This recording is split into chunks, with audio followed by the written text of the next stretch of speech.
God called our family to adopt in 2008. We traveled to the country of Ethiopia to adopt Radit. When we got there, it literally changed our hearts. When you see the people of Ethiopia, or I'm sure any third world country, it really changes your heart. And it's something that stuck with us. And 9 months after we got back, God started calling us to sell everything and go live in Ethiopia. First of all, when we went to Ethiopia and started doing research on the country, we realized that the women and families want to keep their kids.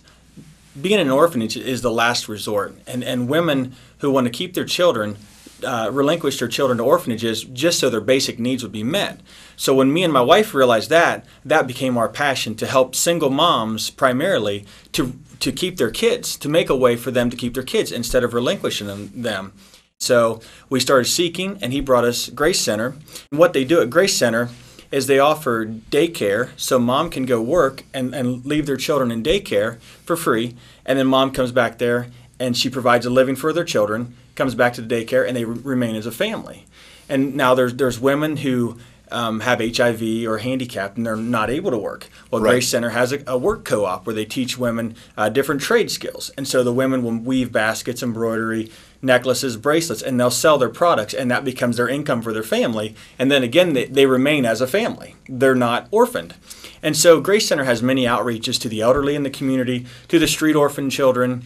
They do have an orphanage, but that's actually the smallest part of the organization, and that's because their whole concept is to keep the family together, and that's what they do. So you'll be able to follow us on our journey in Ethiopia. It's graceforethiopia.org, and our contact information's on there. And of course, there's a donate page because we're completely volunteering. We don't get paid for anything we're doing. We're just there 100% as volunteers. And actually, we have a family that came from Eritrea, a country north of Ethiopia.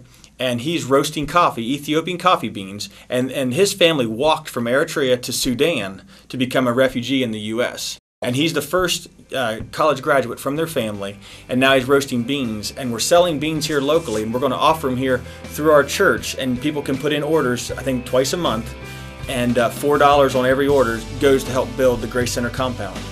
And those women who are basically at their life's end, that little bit of support just provides their whole world. So thank you.